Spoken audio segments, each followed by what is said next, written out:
জাদুটোনা কিভাবে নষ্ট করবেন? অনেক সময় আমাদেরকে ব্ল্যাক ম্যাজিক করা হয়, জাদুটোনা করা হয়। আপনি আপনার উপরে কেউ তাবিজ করেছে কিনা, কিভাবে আপনি জাদুটোনা নষ্ট করবেন? কারো কাছে যেতে হবে না, আপনি ঘরে বসেই নিজে নিজে এই জাদুটে নষ্ট করতে পারবেন। বিশেষ করে আমাদেরকে সতর্ক থাকতে হবে। অনেক সময় আমরা বিভিন্ন মানুষের কাছে যাই এবং আমরা সেখানে গিয়ে বলি, আমাকে একটু হাজিরা করে দেখেন যে আমার ভিতরে কোনো জিন আছে কিনা। তারা তো ঠিকই, যদি জিন নাও থাকে আপনার উপরে জিন একটা চালান করে দিবে, এরপরে আপনার কাছ থেকে বারবার এই জিনের মাধ্যমে ডিস্টার্ব করিয়ে আপনার কাছ থেকে টাকা খাবে। এজন্য আপনি কারো কাছে যাবেন না, নিজে ঘরে বসেই আপনি আপনার জাদুটোনা দূর করতে পারবেন, জাদুটাকে নষ্ট করে দিতে পারবেন। বর্তমান সমাজে ম্যাক্সিমাম সময় দেখা যাচ্ছে যে আত্মীয় স্বজন, একেবারে কাছের মানুষগুলো আপনাকে জাদুটোনা করে আপনার জীবনটাকে নষ্ট করে ফেলবে। অনেক সময় দেখবেন কিভাবে বুঝবেন? আপনি অনেক সময় অসুস্থ হয়ে পড়ছেন, কিছুই ভালো লাগে না, ঘরে ভালো লাগে না, দোকানে ভালো লাগে না, ব্যবসায়িক প্রতিষ্ঠানে ভালো লাগে না, অথবা ব্যবসায় বারবার লস হয়ে যাচ্ছে, অথবা সংসারে কোনো শান্তি নাই, স্বামী স্ত্রীর ভিতরে ঝগড়া হচ্ছে, অথবা কোনো মেয়ের বিয়ে হচ্ছে না। এই ধরনের কারণগুলো হচ্ছে ব্ল্যাক ম্যাজিক করা, জাদুটোনা করা। এটা হচ্ছে তার লক্ষণ। জাদুটোনা করেছে কিনা তার লক্ষণ হচ্ছে বারবার অসুস্থ হয়ে যাওয়া, বিভিন্নভাবে আপনি অসুস্থ হয়ে পড়ছেন। মেয়েটার বিয়ে হচ্ছে না, বারবার পাত্র আসে, দেখে সবকিছু ঠিকঠাক থাকে, যেদিন বিয়ে ডেট দিবে তার কিছুদিন আগে বলে বিয়ে করবো না। এরকম অনেকে হয়, অনেকে আমাদের কাছে ফোন দিয়ে বলে।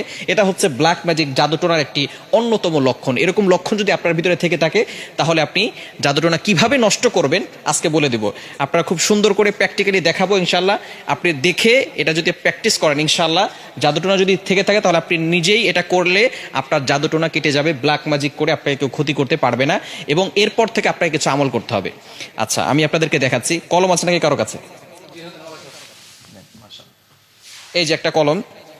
সর্বপ্রথম আপনি যে কাজটা করবেন, প্রথমে অজু করবেন। অজু করে আপনি সূরাতুল ফাতিহা একবার পড়বেন, সূরা ফালাক একবার পড়বেন, সূরা নাস একবার পড়বেন, সূরা ইখলাস একবার পড়বেন। এরপরে আয়াতুল কুরসি পড়বেন। প্রথমে সূরা ফাতিহা একবার, এরপরে সূরা ফালাক একবার, সূরা নাস একবার, এরপরে সূরা ইখলাস একবার, আয়াতুল কুরসি একবার। এটা পড়ার পরে এরপরে আপনি একটা চেয়ারে বসবেন। অজু অবস্থায়, পবিত্র অবস্থায় চেয়ারে বসবেন। মনে রাখবেন, কোরআনের ভিতরে আল্লাহ তাআলা শেফা দিয়েছেন। আল্লাহ তাআলা নিজেই বলে দিয়েছেন 15 নম্বর পারা 9 নম্বর পৃষ্ঠার 2 নম্বর লাইন, সূরা বানী ইসরাঈলের 82 নম্বর আয়াতে আল্লাহ তাআলা বলছেন, ওয়া নুনাজ্জিলু মিনাল কুরআন মা হুয়া শিফাউ ওয়া রাহমাতুল লিল মুমিনিন। আমি আল্লাহ তাআলা মুমিনদের জন্য কোরআনটা শেফা স্বরূপ নাজিল করে দিয়েছি। প্রথমে আপনি বসবেন একটা চেয়ারের উপরে, পবিত্র হয়ে, অজু করে পবিত্র হয়ে তারপরে বসবেন। বসার পরে একবার সূরা ফাতিহা পড়বেন, এরপরে আপনি সূরা ইখলাস, সূরা ফালাক, সূরা নাস পড়বেন, এরপর আয়াতুল কুরসি পড়বেন। এরপরে আপনি 7 বার সূরা ফাতিহা পড়তে হবে আউযুবিল্লাহ বিসমিল্লাহ সহকারে। এই যে একটা ছুরি নেবেন ডান হাতে, এটা আমি পেন দিয়ে দেখাচ্ছি, আপনি একটা ছুরি নেবেন। ডান হাতে একটা ছুরি নিয়ে আপনি মাথার উপরে রাখবেন, এভাবে রেখে আউযুবিল্লাহ বিসমিল্লাহ সহকারে সূরা ফাতিহা পড়বেন। পড়ে আপনি ছুরিতে ফু দিবেন। ছুরিতে ফু দেওয়ার পরে এরপরে ছুরিটা শরীরের সাথে টাচ করবেন না। টাচ না করে আপনি একেবারে সোজা কপাল থেকে নাক বরাবর, বুক বরাবর 2 পায়ের মাঝখানে রাখবেন। আপনি বসে আছেন, বসে থাকার পরে আপনি একটা ছুরি হাতে নেবেন। প্রথমে পবিত্র হলেন, সূরা ফাতিহা পড়লেন, ইখলাস পড়লেন, ফালাক পড়লেন, নাস পড়লেন, আয়াতুল কুরসি পড়লেন।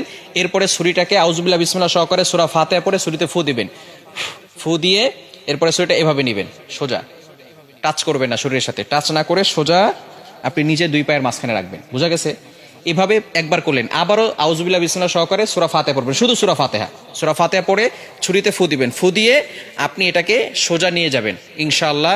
এভাবে 7 বার করলে যদি কেউ আপনাকে ব্ল্যাক ম্যাজিক করে, জাদুটোনা করে, সেহের করে, তাহলে আপনার সেটা কেটে যাবে, আর কোনো সমস্যা হবে না। এরপর থেকে আপনাকে যাতে করে আর কেউ জাদু করতে না পারে, মাস্ট বি আপনাকে 5 ওয়াক্ত নামাজ পড়তে হবে।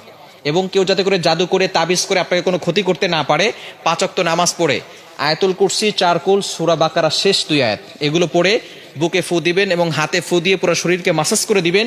ইনশাআল্লাহ আপনার শরীর বন্ধ থাকবে, এবং রাতের বেলা ঘুমানোর সময় ওযু করে ঘুমাবেন, এই আমল করে শরীর বন্ধ করে ঘুমাবেন। ইনশাআল্লাহ দুনিয়ার কোনো শক্তি আপনাকে কোনো ক্ষতি করতে পারবে না। আল্লাহ তাআলা আপনাকে প্রটেক্ট করবেন, আল্লাহ তাআলা আপনাকে হেফাজত করবেন। দুনিয়ার দুষ্ট জিন বলেন, মানুষ শয়তান বলেন, জিন শয়তান বলেন, সকল ধরনের দুষ্টমি থেকে এবং দুষ্ট জিন থেকে আল্লাহ তাআলা আপনাকে হেফাজত করবেন। আল্লাহ তাআলা আমাদের সকলকে এটা সুন্দরভাবে বুঝে আমল করার তৌফিক দান করেন।